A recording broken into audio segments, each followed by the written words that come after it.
what is the phenomenon, and maybe you guys have experienced this, but when you're used to seeing somebody in one setting and then you see them outside of that setting and you're like... Are you talking about like work in the grocery store or something? Yeah, exactly. It's like seeing a teacher in the grocery store. Exactly. I think you were the first person from the county that I had that experience with, right? So I saw you at a football game. That's exactly it. Braden River High School. And I felt like... weird, like a teacher would in the grocery store. Like, I'm not supposed to have a normal life. Right. What is that phenomenon where you see somebody outside of a familiar setting and it's in a new setting and you're like, what are you doing here? I bet commissioners have this problem. I bet you they do too. I'm sure they do. But with you, it was, what are you doing here? And you're like, I'm here to see my son play in the band, and I was there to see my daughter playing, sing in the choir. Did you actually ask her, what are you doing? No, but it was more like, hey, what are you doing here? And you're a pirate? Yeah, I'm a pirate too. Long-time pirate, 9-year pirate. Yeah. And your son now is what, second year at FSU? Second year at FSU, correct. And what is he? What's the major? Well, how it started was he went up as an interdisciplinary studies with pre-law. Smart. And then he said to mom and dad, pre-law with a land use focus. And I was like, what the heck? Was your heart like, yes? Or were you like, no? I was confused. I was conflicted on whether to be proud or to be like, no, you didn't listen to the dinner conversations, right? But I am. Long story short, we are proud. He has switched his major to be more focused. He's fast-tracked, so he'll graduate in 3 years. Awesome. And he's applied for his master's program at 3 schools, but most importantly, FSU. Wow. And in a master's in urban and regional planning. So that is his goal, is to become a community planner of some sort. You got to be a little bit proud. Yeah. He asked me when I was going to retire so he could work here. The Knapp dynasty. It continues. I like it. That's awesome. Yeah, and here with Nicole Knapp, Director of Development Services for Manatee County. Welcome in Chambers Changes and Conversations. So, Nicole, digging right into it, getting right to it, development services. For somebody who's never dealt with development services before, just give us a basic idea. Explain in very simple terms what it is exactly you guys do. Sure. It's basically any land development type activity, whether it's long-range planning or vertical construction. I call it the cradle to grave. We help residents and development community both with planning for a project as small as a shed in their backyard, a pool, an addition to their house, or a large 2,000-unit subdivision or a large mixed-use development. They start with us looking at what's called a pre-application. It could be a napkin drawing or a concept drawing. We see that through eventually some of those pre-applications turn into real applications. And we review stormwater and transportation and environmental concerns against the Land Development Code and Comp Plan. And then ultimately, whether it's approved administratively in our department or must go before the board for a public hearing, ultimately it'll end up in a building permit. And then we see that vertical construction through that then brings that site plan and napkin drawing to fruition and eventually to a certificate of occupancy. I got to ask, you say napkin drawing. Are people actually bringing in ideas on napkins kind of a thing?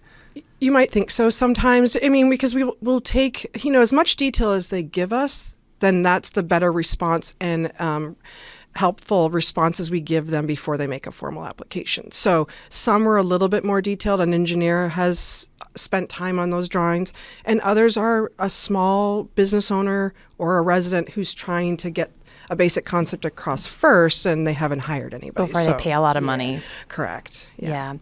So I thought it was one of the most fascinating things that we just got in Leadership Manatee, the Land Use 101, when Denise was sharing the funnel. Correct. Could you share about the funnel? Yeah. It's exactly what you would think. It's top heavy at the top and slender at the bottom. We see on average anywhere between 3,000 to 4,000 calls and emails in a calendar year. And then that's the perception from the residents that we approve everything or rubber stamp everything. We hear that often. And if you look at that funnel, those 3,000 or 4,000 applications, a small percent then actually file for a pre-application meeting. It's like 1.5%. Or excuse me, it's about 4%. Excuse me, it's about 4%. Yeah, 2024 she shared was about 4%. Correct. So from 4,000, correct, all the way down, only 4%. So Right. commissioners, they may only see, less than 100. Less than 2% go to the board, and some of those are approved administratively. But again, it's less than 2% as well. So take that 3,000 to 4,000 inquiries for different scales of development, small or large. So what's happening in between that? So it's starting with a high number and going down to a very low number. Where are they dropping off? What does that look like? So it could be as early on as their first inquiry, what they want to do, just strictly is prohibited, not allowed in our land development code. Like, I want to build a 10-story building in my HOA neighborhood. And Correct. Yeah. Yeah, something like that. And then others need some massaging once we give them some code references of what they need to consider. like they need more parking spaces, Correct, yeah. or they have to have so many rights what- of entry. Correct. Or, What's consistent with our comp plan as well. And then those become a pre-application. And again, at a pre-application, the site plan could change again. Sure. And then we give round and round comments. So the applicant makes a submittal. We get 30 days to review it. They have 30 days to respond. If they need more time, because let's say they need to discuss acquiring more land with the neighbor, or they need to work out concerns with a neighboring property with access, they might ask for an extension of 60 to 90 days. That's very realistic, especially if they're trying to acquire more land. And then they resubmit. That can bounce back 4, 5, or 6 times. So you can also see how sometimes that's why you hear people say it takes me 9 to 12 months to get to a public hearing. And ultimately, the end product is we've given all of our review comments on what is consistent with the comp plan or compliant with the land development code. So I've always thought that you have one of the hardest jobs in the county, I got to be honest, and not just because of the volume and the prioritization and the statutes you have to know and follow and enforce with your teams, but also the public aspect of your role. I mean, every land use meeting, it's you on the dais. So tell us a little bit about what's your role when you are on the dais as Development Services Director? Yeah, that's a good question, because I don't know that everybody can see that, commissioners or the rest of our staff or the residents watching. I'm up there with 2 different monitors. One is tracking the agenda itself, and it's where it is in the progress, but the second one is communicating with the team that's down at the staff table or is about to step up to the podium. And there's staff that are sitting behind the staff table that are dually communicating with Rachel Layton, which is our comprehensive planning division manager, or Denise Greer, our deputy director. And our fingers are never stopping. We are constantly communicating, because I can randomly ask a planner to step aside and ask them a question behind the door. But the quickest, most efficient way is to just keep communicating through Teams and making sure that they understand what we believe the question is being asked. Sometimes not everybody, residents or commissioners, ask the question. The staff is used to hearing it a certain way. And so we want to make sure that they step up in the most efficient manner.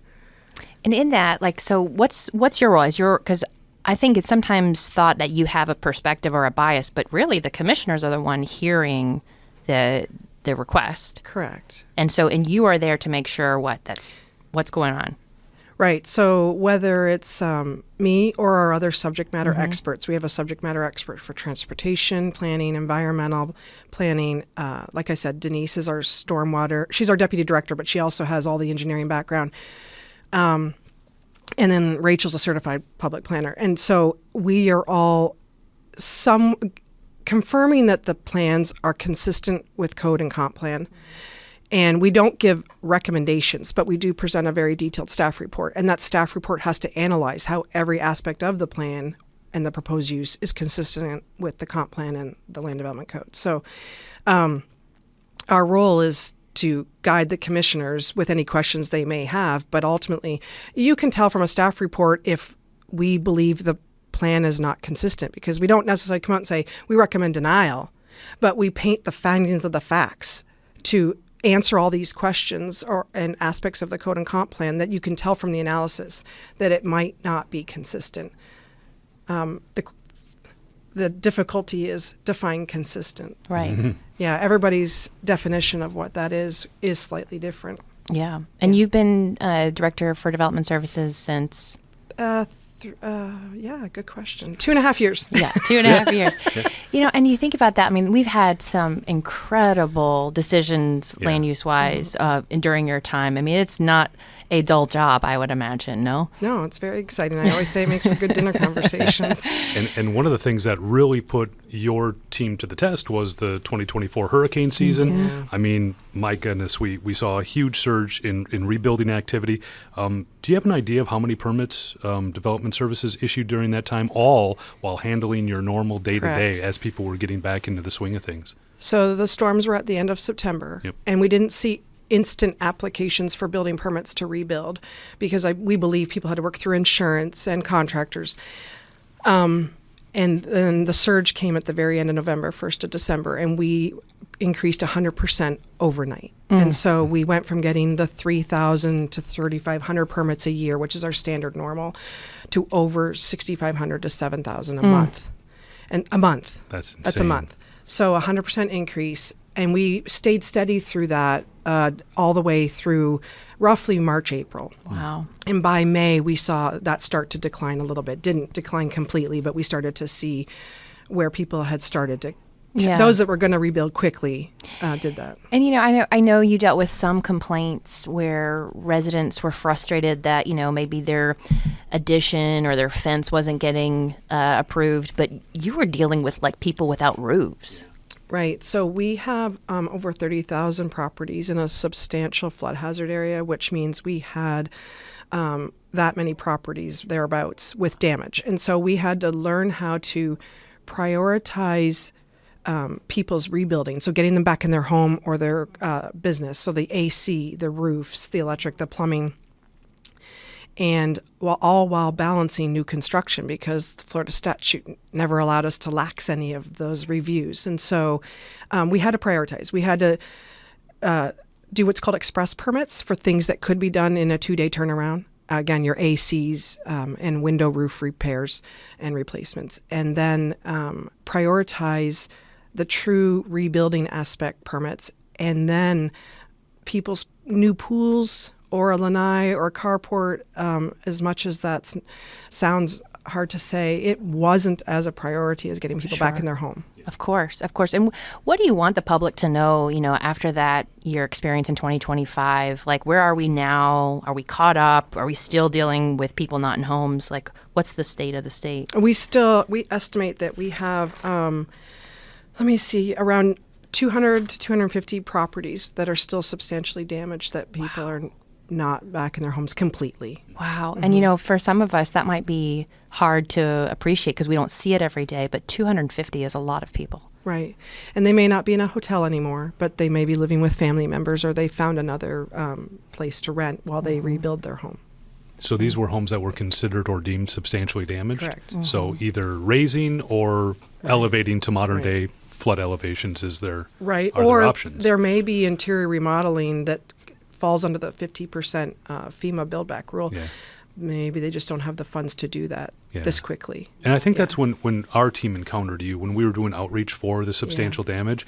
I was blown away by how much you guys were doing and how you were able to handle it all, and how you guys scaled up your team when needed and were able to deal with that influx of inquiries and permits, especially. My goodness. Well, yeah, it's part of it's a requirement of Florida statute that we have the ability within days to set up temporary permitting offices if the county's impacted to where, say, the bridges or roads are damaged so much. We have to be in, let's say, each segment of our county, like the 4 different quadrants. We were fortunate enough to return to operations at the downtown office rather quickly, and within less than a week, we instituted a checkbox in our Acela program. Acela is our depository for permits, that if the homeowner or their contractor checked the box and said that everything was due to storm damage, they got their fees waived, and then we expedited the review, and it put it in a bucket for us to start expediting the review and track it. Yeah. That's incredible. And I think it's also interesting for people to know, like, commercial versus residential. How does your team approach that? Do you divide and conquer? Does the same team handle both types? Like, how do you prioritize resident requests versus maybe a commercial request? Right. We don't have to necessarily, because the team that is disciplined and certified and licensed to do commercial review is not necessarily the team that's certified to do residential review. And that's another hurdle we ran into is we only have so many plans examiners on staff, and building permitting folks on staff that are fit each of those categories. So we actually had to outsource we're still outsourcing for many months, our reviews to 2 different private providers. And while they were of some help, they're also being tapped by the same region, and there's only so many of them out there. So we didn't find that they reviewed any faster. They just helped us to maintain Florida volume. statutes and turnaround times. Wow. So yeah, career nudge here in Florida. Where's the need? What kind of job types? Plans examiners and building inspectors. Yeah. Okay. If you're looking for a job, that There's a could be a career career there. for you. Correct. We got a place for you. Yeah, that's great to know. We touched on it a little bit because your work touches growth, housing, traffic, quality of life, that sort of a thing. Emotions can obviously run high. And again, we talked a little bit about it. How do you help your team stay focused on fairness, on consistency, which you said, what does consistency look like, when there might be public frustration that accompanies like a specific project? Right. So we try to speak to our planners. Our public hearing planners are probably our most vulnerable group that I won't say other staff members don't hear the negative, but I do think that our planners stepping to the podium are at the most vulnerable situation. And so we try to encourage them to look through the politics, try to remove the politics, try to look through the noise or any negativity that may be coming across, whether it's from a resident developer or the public hearing setting, and remember what their job is. Their job is to remain neutral. Their job is to protect our county and our critical resources and infrastructure, and also to help educate the residents too. So the developer has the process they're entitled to, and we go through that through Florida statute, but the residents need to be informed and educated and help them be involved as early on as they want to be or can be. Talk about the importance of neutrality, especially in development services. Right. So our planners take ethics classes yearly, that we renew those, because it's very important that it's so easy to get lost in the complaints or the push. You have to understand our development community, they come across as being pushy sometimes. That's not. They're business people. They have a job a product they're trying to deliver, and they have deadlines to meet as well. So that's why the staff reports and their plan reviews that they do when they're reviewing site plans are so important, because they literally will itemize every code and comp plan that's applicable to that site plan, for example, and they itemize how it is or isn't consistent and make those comments back and forth. It's all documents that are public records. You can see how we've informed an applicant that something was or wasn't, consistent or compliant, and how they've addressed it by resubmitting their response or supporting documents back. I'm curious because I've seen you personally, be the calm under pressure, grace under fire, all those things. Like, how do you do it? What keeps you coming back, coming with a smile, leading with a lot of grace with your staff? What's your motivation? It's easy to do it and I say this often, when you love what you do, it's not work. And so I'm here because I believe in the process. I believe in our code and our comp plan. And some things become outdated, yes, and we have to update those, and there's a process. But I also respect Florida statutes and its limitations as well, and we try to deliver the best product we can under those confines. And sometimes there's the ability to achieve the same end result, and not a workaround, but a different path to get there that's still, again, consistent and compliant and protects the county. And so when you have also a really great leadership team or the team below the leadership, I have 30 leadership members. When you have 188 employees strong that like and love what they do and they work well with each other, we're a department that produces a lot with less, because there's no barriers. There's no silos. Everything's very collaborative in a planning and building environment. Yeah. And you speak to your team too, because like Denise Greer, like seriously, like one of my top 5 favorite people in the county, kind of a thing. Like she's incredible. She's got so much insight, so much knowledge, and she cooks. Remember that time she cooked for us?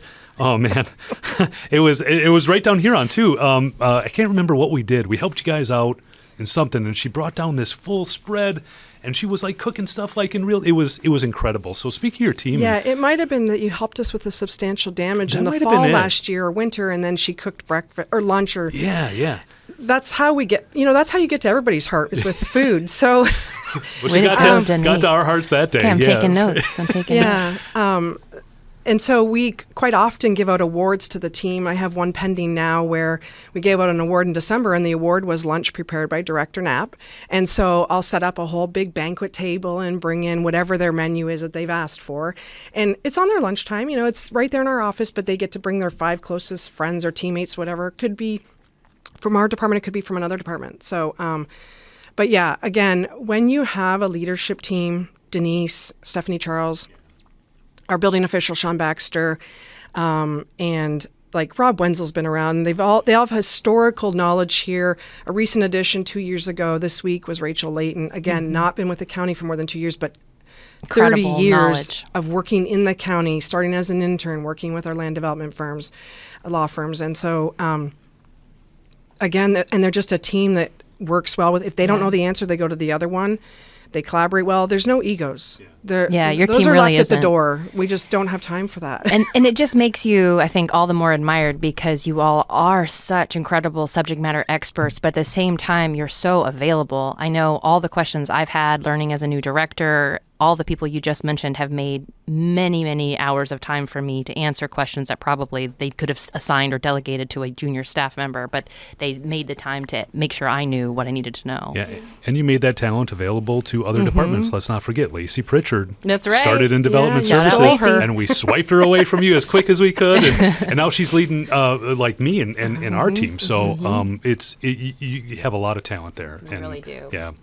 I have a question on this, Nicole. Like, when you were building this team, you know, how important was it for you to? Because obviously you have experts, and then you have people who can be adaptable. Like your team, especially last year, required a lot of agility, a lot of just like get it done, find a way, creative thinking. But at the same time, oftentimes when you have like these very educated, they went to school, they've spent a whole career. Denise has 30 years, you know, in this. Sometimes that group of people can be very rigid because they're used to certain standards. But your team is not like that. So when you hire, and if anyone looking for a job in development services, like how do you balance that? Well, I think part of it is I don't believe in hierarchy. So when you run a department with a circle management, in the thought process is every one of us, all 188 of us, have a spot on the cog on the wheel. And my role is not any more important than the permit technician or the planning and zoning technician or the intern or the deputy director. So when one steps out, that wheel keeps moving also. So I should be able to be off a week unexpectedly or on vacation, or Denise or Rachel, any of our division managers, and that wheel should keep moving. We don't hold up progress. We don't have time to hold up progress. Right. Florida statutes turnarounds that are 1, 2, and 30 days are not realistic all the time. So you have to also be able to pitch hit the moment someone's not there. Yeah. So you guys sit in the middle of serving residents. You sit in the middle of serving development community. We spoke a little bit about neutrality and stuff like that, but what's one thing that you wish residents better understood about how some of the decisions get made in development services? Right, good question. So much of what we do is driven by Florida statutes and then our comprehensive plan, which are goals and policies and objectives. They're not the regulatory. They're the large overarching umbrella that sets our policies and goals. But then the land development code. So we're in the confines of all those documents and others, the Public Works manual, whether it be with our process, our timeline, our comments, codes. Most of it's not unscripted. Talk about the comp plan, because that's something that's a big item for our new chair, Commissioner Sadiq. He and Commissioner Ron has brought this up many times already. Tell us, what is the comp plan, and what are we currently doing right now with the comp plan? So the comp plan is your overarching guidance that sets long-range goals and policies and objectives of how to get there for the county and its growth. It's meant to be a visionary plan. Then from those goals, objectives, and policies, you set your land development regulations of how you're going to get there. How are you going to achieve all of those? And the comp plan 3 years ago now, there was motions made by the county commissioners at the time to let's do an update. And it was time. The state requires that you do an update minimum every 7 years, but it's a bare bones update to make sure you're consistent with regulations that have changed. But we set out to do an update, and we hired a consultant, and that takes time because we also had 5 or 6 community outreach events at different parts of the county. We had the consultant had to hire different land planners and subject matter experts from different states. Because so many of the experts that maybe live here touch land development applications that are pending in front of us. So we worked with planners from other states, and they came back with a draft product. And it's at the same time that we ran into legislation changes that are now handcuffing us and keeping us from updating it the way we want.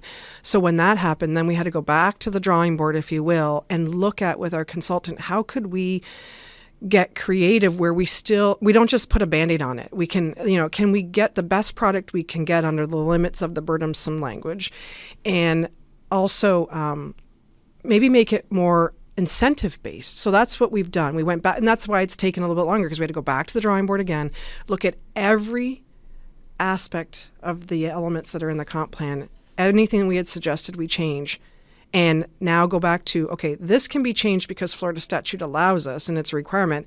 This was going to be more burdensome.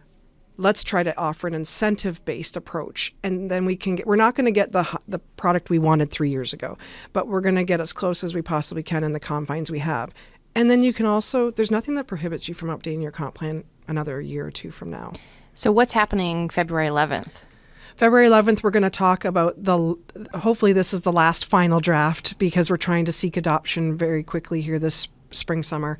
We're going to drill it down to the 3 or 4 last of the hot topics, if you will, your density, transportation, affordable housing, and get the commissioners to have some dialogue on ensuring that what their priorities are, we then have written the text in the comp plan to address those concerns for them. Yeah. And that's a public workshop. It's going to be here, the downtown building, the Manatee Room on the 5th floor. Correct. And the public is invited to get their 3 minutes, basically. Yeah.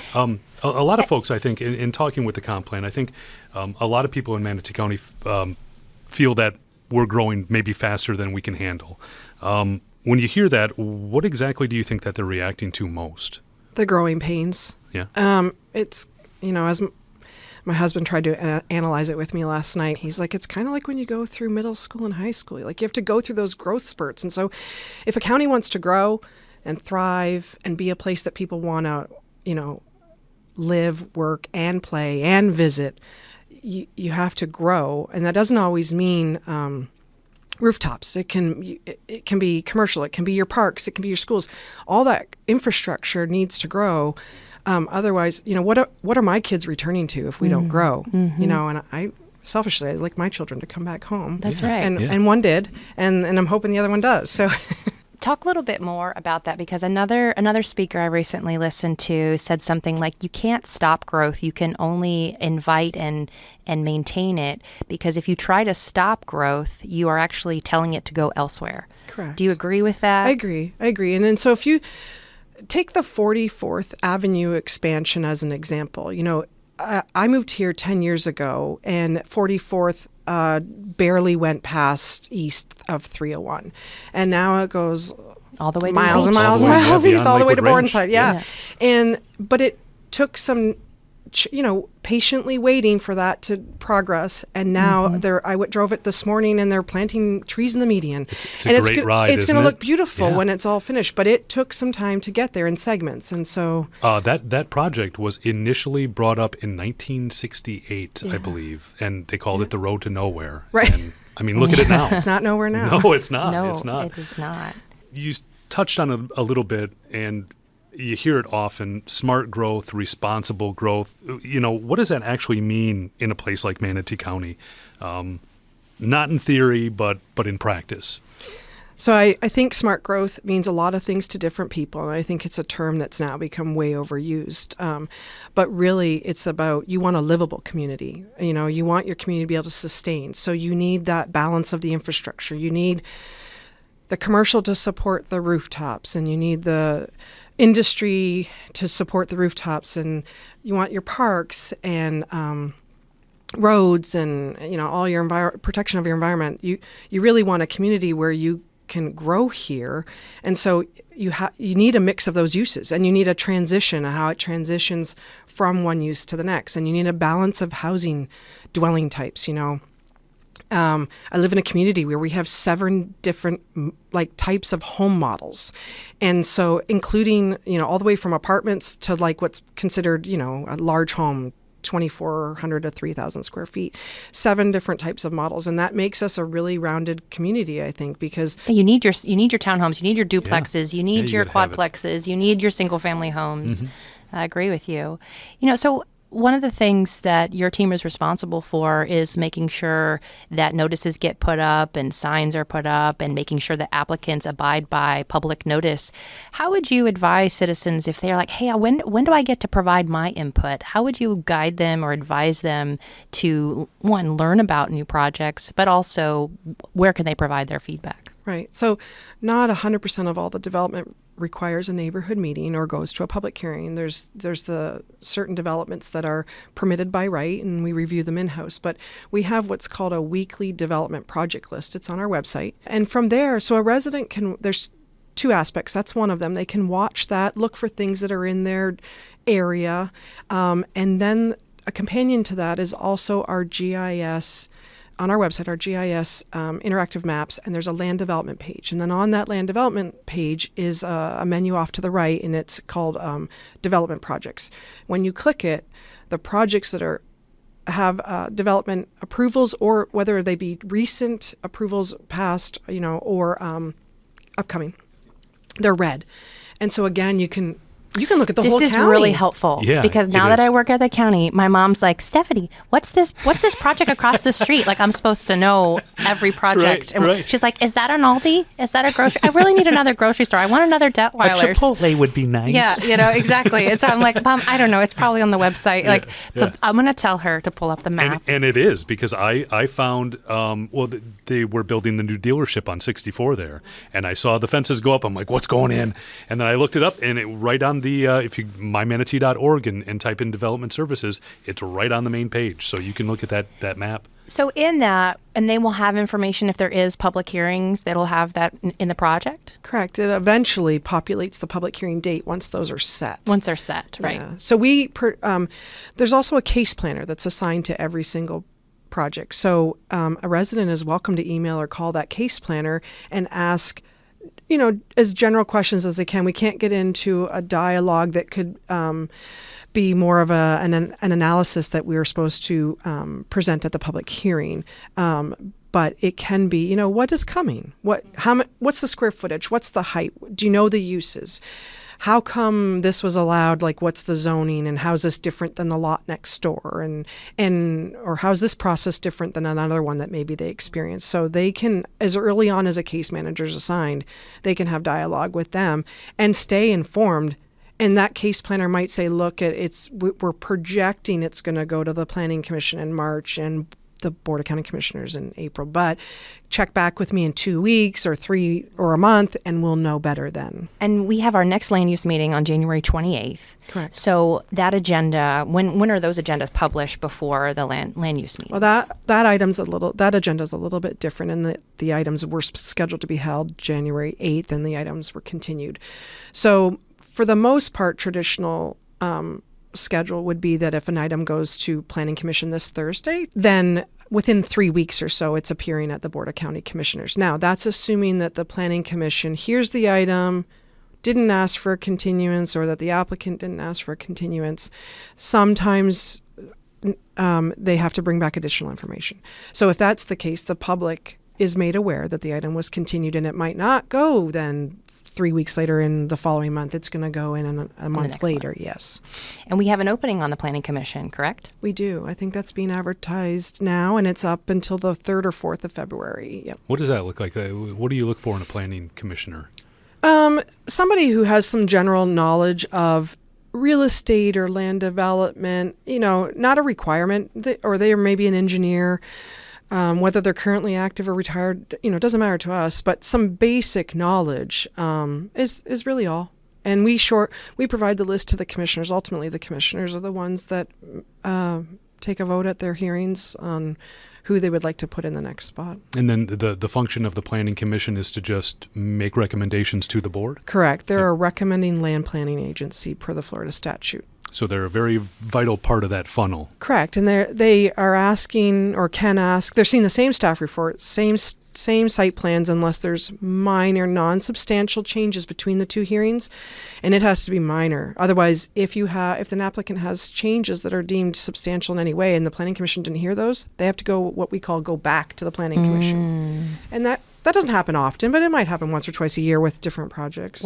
Give me an example of something that we might not think is minor. So if they change one access and by moving it over, but it's non-substantial in the fact that they still have 2 access points when 2 was required. But if they increase their density, people don't always realize that we advertise specifically for what's proposed to be coming and shown on the plan. And you can't deviate from that. So if they ask for 5 extra homes because for whatever reason something changed in the engineering of their plans and they can fit 5 more homes, they have to go back to the Planning Commission. We have to re-advertise. Well, that makes sense. Yeah. That makes sense. So, Nicole, I'm super curious, now if you look back 20 years from now in this time of growth for Manatee County, what do you hope you remember? And what are some of the things like you feel like you're doing now to plant seeds for the future? Well, updating our comp plan is one step. And again, it's not a book that's meant to be left on a shelf. And same with the code. The land development code is ever evolving too. In fact, I argue the moment it's printed and adopted, it's out of date because uses are constantly changing. And so you have to adapt.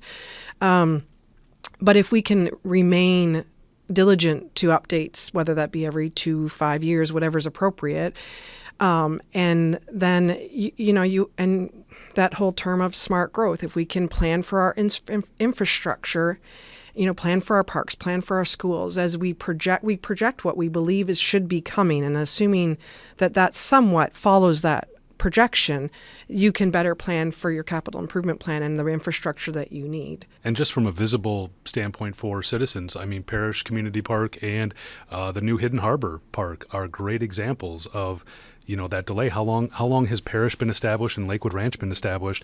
And you're now starting to see those parks kind of follow, and they're phenomenal parks. If you haven't been out to Hidden Harbor yet, that pump track is something else. It's awesome. It's really great. So all those niceties will come. It's just got, we need a little bit of time. And because, again, you can't build it before there's population to support it, right? Correct. The infrastructure, whether it be the retail, Yep. is chasing the rooftops. Right. So it's the same with our roads, parks, schools. There's that delay in you have to have the residents and or workforce here to support the need for those. So, Nicole, Development Services recently moved to our new East County campus at 9000 Town Center Parkway. For residents who were used to the old location downtown here, what's changed and what stayed the same? So we are at a new location. You're correct, but same team. Yep. Just new location. Nothing's changed as far as our services. All of our services, though, now are in a one-stop shop on one floor, all together. We're not split between the 3rd and the 4th floor of the downtown office building like we were for the past 3 or 4 years. And so you can still come in. We have one grand lobby now with different stations. So if you are here to see somebody for a zoning question, or if you're here to speak to one of our plans examiners or one of our flood group, you sit at a kiosk. They sit across from you. There's monitors so they can interact and show you anything that needs to be shown.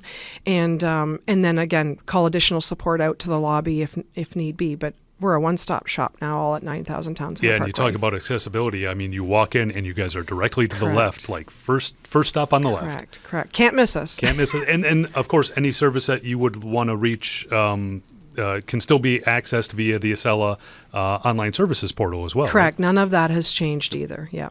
And pretty soon you're going to be mixed in with Public Works. So how do you see that happening or helping? Oh, that's great, because more so for us as a working team and the staff, more so than the public. But sometimes that there is a need where we meet with Public Works and a resident that's come in to solve a problem perhaps that's going on in their community. But from a day-to-day operations, yes, we can pick up the phone. Yes, we can use Teams, and yes, we can schedule meetings, but it'll be right across the hall. So I think it'll just remove one more barrier and make it a little bit more easier. Yeah, there's just something nice about being, physically near each other. Well, that, and you can even just have lunch together or a break. So you can sit with a coffee and have that hallway conversation, and more gets done in those kinds of meetings than it does in an official meeting. Ain't that the truth? And that sound means we have reached our lightning round. Nicole Knapp, Director of Development Services. Quick questions, even quicker answers. Are you ready? Go. World famous lightning round. Here we go. Favorite hockey team? Chicago Blackhawks. That came quick. I was had season ticket holder. Okay. Before we moved here, we were season ticket holders. Probably the hardest part of the move was leaving our church and giving up our season tickets. Hockey and God. Yeah, hockey. Is there anything else in life? Florida winters or Chicago summers? Florida winters. You have been long known as the grammar police, and I've been corrected on things too. Oh yeah, no, she corrects me. Most common grammar mistake you see in emails? The lack of punctuation. Because They just go on a comma forever. matters. Yes, it does. Oxford comma, yes or absolutely yes? Absolutely. Okay. Most misunderstood term in development services? Smart growth. Beach day or hockey game, you only get one. Hockey. How many Jeep Wrangler rubber duckies you currently rocking on the dash? 32. Favorite thing about living and working in Manatee County? That I can do it all right here and I don't have to leave the county. That was awesome. Thank you so much for your time. Well, thank you for having me. Director of Development Services, Nicole Knapp. If people want to get a hold of you or they just want to learn more about development services, where do they go? My email address is listed on the county website under the Development Services Department page. So Nicole.Knapp, Knapp, at mymanatee.org. And my extension is 7824, and from the main line on the 941-748-4501. Thank you so much. And just thank you to the Development Services team that you lead. They are incredible. We are so lucky to have those 188 individuals, because every time I interact with them, I learn something. So thank you for that. That's great to hear. Thank you. From the county seat and on behalf of the men and women doing work that matters behind the scenes for you, I'm Casey Zempel. I'm Stephanie Garrison. I'm Nicole Knapp. Make it a great day to live, work, play, do business, etc., in Manatee County. The opinions expressed by guests of Chambers Changes and Conversations do not necessarily reflect those of Manatee County government or its employees.